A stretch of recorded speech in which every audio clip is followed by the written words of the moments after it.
ஒரு பிடி மண்ணள்ளி. மண்தான் இப்பூவுலகில் பரவசத்தின் உச்சம். மண்தான் மனிதனோடு கூட பிறந்தது. மண்தான் மனிதன் அள்ளி தின்னும் முதல் உணவு. மண்தான் மனிதனுக்கான அட்சய பாத்திரம். மண்ணில்தான் பிறக்கிறோம், மண்ணோடுதான் மக்கிப் போகிறோம். மண் எங்களுக்கு மச்சாள் முறை. வாழ்வதும் சாவதும் அவள் மடியில்தானே. என் பேரன் நிலத்தின் ஒரு பிடி மண்ணள்ளி என் வாயில், என் முதுகில், என் தலையில் போட்டேன்.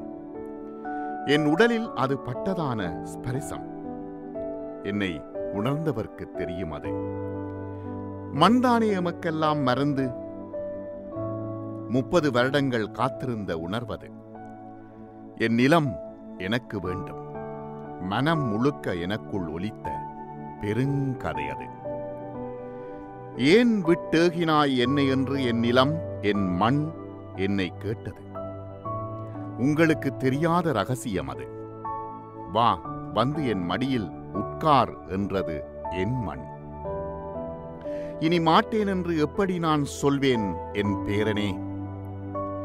வாழ்வின் வடிவத்தை யார் மாற்றினர்? என் குஞ்சு குருமன்களை யார் மாற்றினர்? வேண்டாத பொருளாகி வெறுக்கின்ற பொருளா அது? என் பேரனின் மண்ணல்லவா? மீண்டும் மீண்டும் அள்ளினேன் கைகளில், பதறியது. திரும்பவும் கிடைத்த பெரும் பேறு. வாய்க்குமா என்றெண்ணி ஏங்கிய பெரும் பேறு.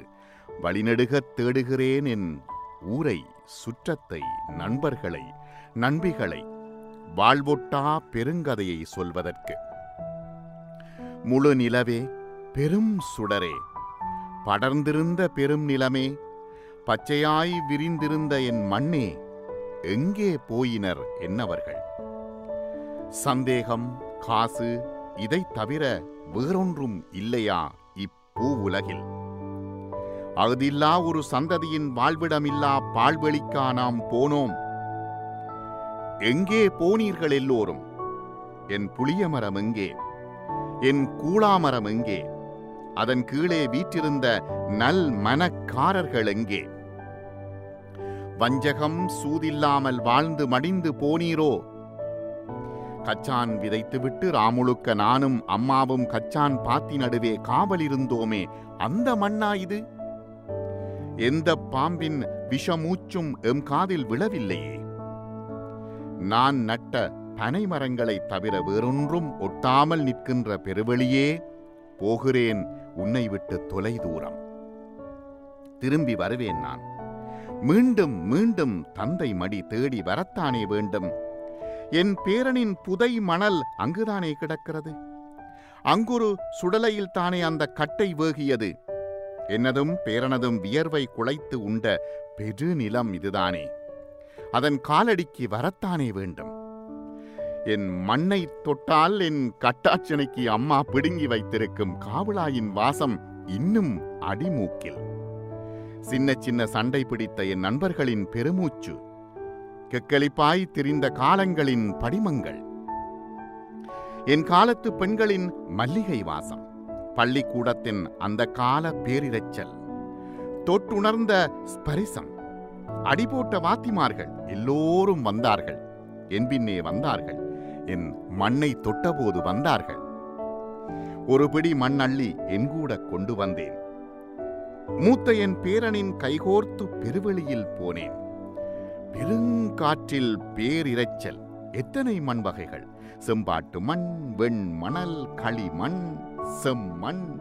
மண்வெட்டி தூக்கா தோல் இல்லை தெரியுமா? அந்த காலம் அப்படித்தான் இருந்தது எங்கள் கிராமத்தில்.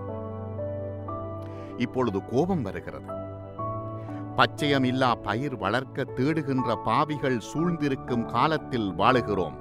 நாசமாய் போகட்டும் உங்கள் விஞ்ஞானம். காடுகளை அழியுங்கள், வேடுவரை விரட்டுங்கள், பழங்குடிகள் வேண்டாம் என்று அடம்பிடியுங்கள், கூட்டுக்குள் இருந்து கும்மி அடித்து சோற்றுக்கு வழியில்லாமல் செத்தே போய்விடுங்கள்.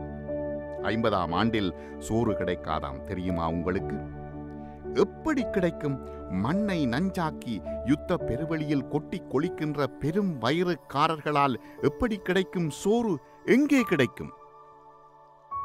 சும்மா கொண்டு போய் போடுகின்ற 50 கிலோகிராம் ஒரு மிசைலின் ஏவுகணையின் விலை என்ன தெரியுமா? 15 லட்சம் டாலர்கள். மண்ணை கெடுக்கின்ற மாபாவிகள் யார்? நாங்களா? பாவிகளா? ஒரு மிசைல் காசு போதுமே லட்சம் வயிறுகள் பசியார. யுத்தத்தில் போய் கொன்றுவிட்டு ஊனமாக்கிவிட்டு தொலைக்காட்சி விளம்பரங்களை பாருங்கள். எங்களிடம் மாதம் 3 பவுன் கேட்கின்ற பரிகசிப்பா இல்லையா?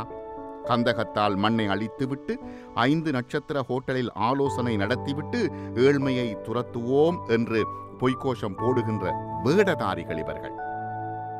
நாங்கள் போய்விடுவோம்.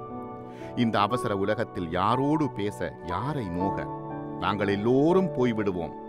உலக பெருமண்ணை அழிக்கின்ற பேராசைக்காரரை தடுத்து நிறுத்துங்கள். எல்லோரும் மண்ணுக்காய் வாழுங்கள். மண் உங்களை வாழ்த்தும். மண்ணை நேசிக்கின்ற பெருமகன்கள் வாழட்டும், மற்றவர்கள் சாகட்டும். இனி வேறென்ன சொல்ல நான்?